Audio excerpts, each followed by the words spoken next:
Welcome back everybody to the Wandering Samurai Study, in which we review and analyze every single act told in Han'nya and Kenshin, and today's act is Act 24, Savage Han'nya, Honorable Shikijo. Okay, so I kind of have an idea of how this title for this act was named. I think I have it figured out. What it means to say is that Savage Han'nya and Honorable Shikijo.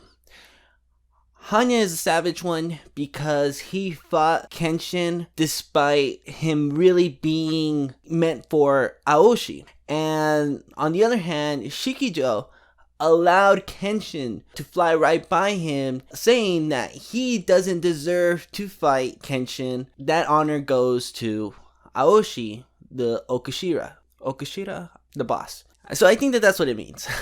But as far as this act goes, I think it's a little bit disjointed. I felt a little bit, I don't know. I felt a little bit odd finishing up this chapter, just because we got this pretty dark backstory for Han'nya, and then all of a sudden it's over, and then we got the introduction of another character. Though they don't actually start fighting right away, we do get to learn a little bit something about him. So it's kind of like, it's an in-between chapter, really, what it is. But let's go ahead and do the chapter summary review, and we'll talk about Han'nya's past and a little bit of Shikijo.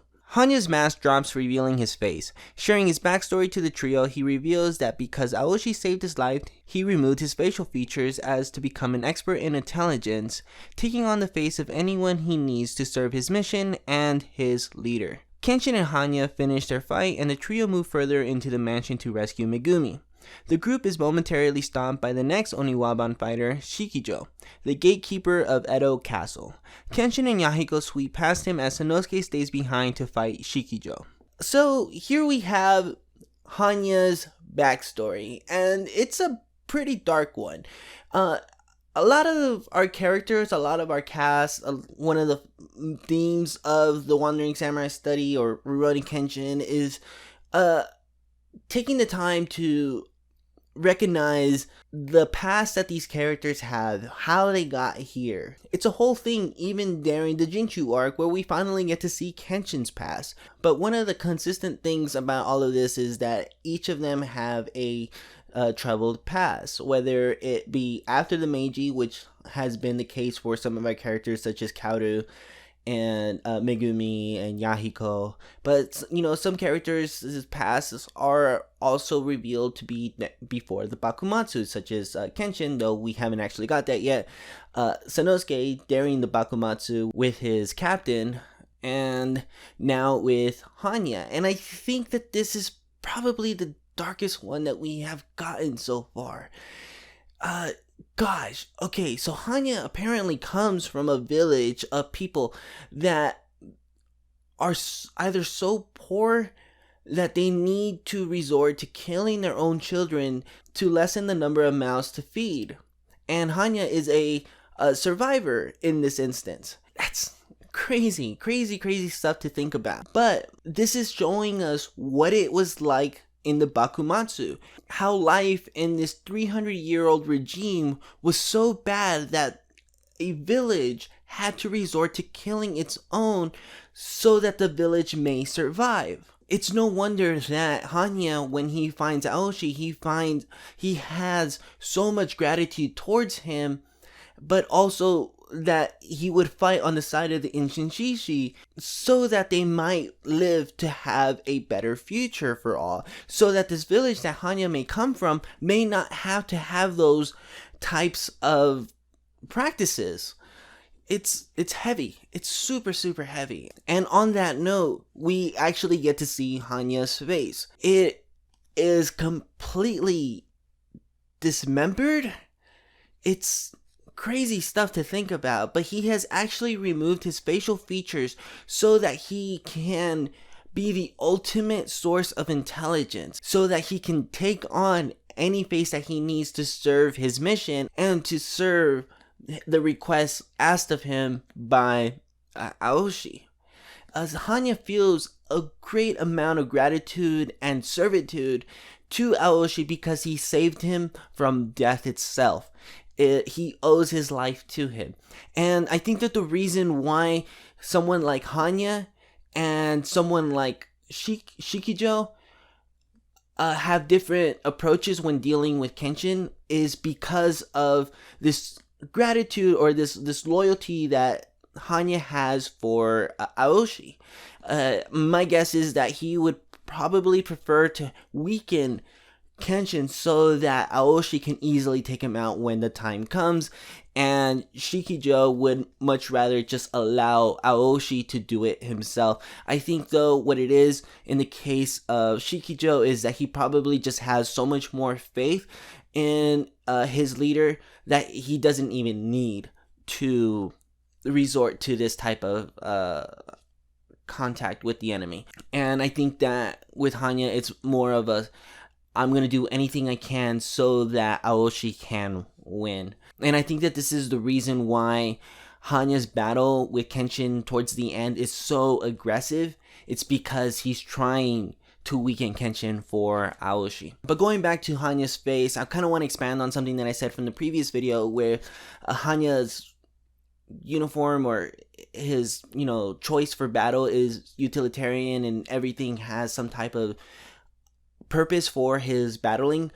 I think that even his face goes into that whole utilitarian mindset that or approach that he has when it comes to him. To go so far as to actually remove his facial features for the sake of doing his job so that he can be of utmost efficiency to his leader is the very definition of utilitarian, isn't it?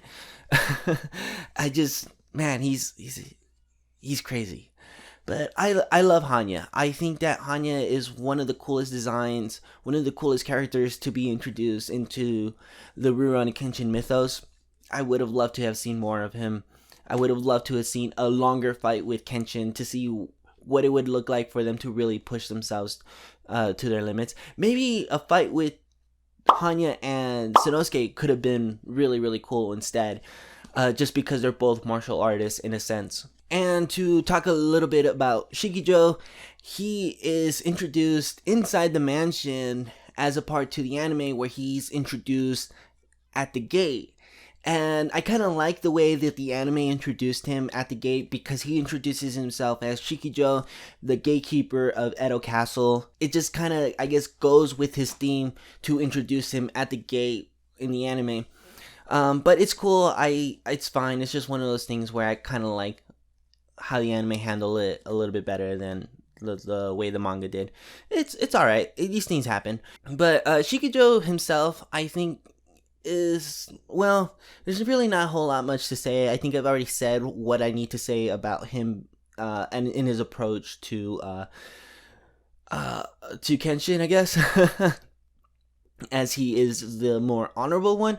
But I guess on that topic, when Kenshin grabs Yahiko and he zigzags across him and he gets through him, I initially, upon reading it, was thinking to myself that, oh wow, Kenshin is just that fast that he didn't even give this guy the opportunity to fight him. But at the same time, Sanosuke was also holding on to his ball and chain.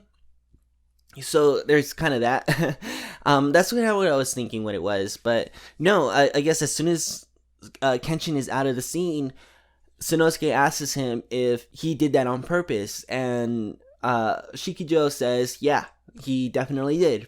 Because he doesn't get the luxury of fighting the Hitokiri Batosai. That honor goes to his boss.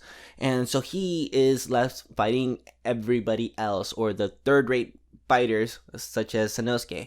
And I just love the way that Sanosuke turns that around on him. And on the topic of Sanosuke dealing with Shikijo, so I guess Sanosuke is known for his Zanbato within the context of the narrative, but as a fan and as a reader or as a viewer of the anime, and just spending all of this time with Sanosuke after the fact that Kenshin destroyed the Zanbato, and how we don't get to see Sanosuke with the Zanbato except for the very brief moment where he had it in the fight with Kenshin. I don't really think of Sanosuke as somebody who is best with the Zanbato.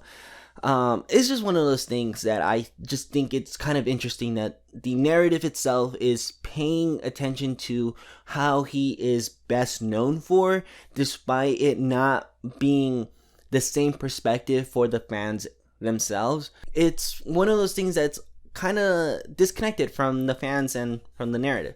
But it's interesting, I think, at least to point out, in a sense. And that, ladies and gentlemen, is Chapter 24, or Act 24, Savage Han'nya and Honorable Shikijo. If you guys like this video and you guys want to see more, then consider subscribing to the channel and going back to view the previous videos. We have about 24 videos now, and on top of that, I also have some other videos on Kenshin within the channel. There are other videos on the channel that have to do with Kenshin, not just the ones for the Wandering Samurai study. If you guys feel so inclined to check them out, I would appreciate it. But for now, we will wander into Act 25 next week. Bye, ciao.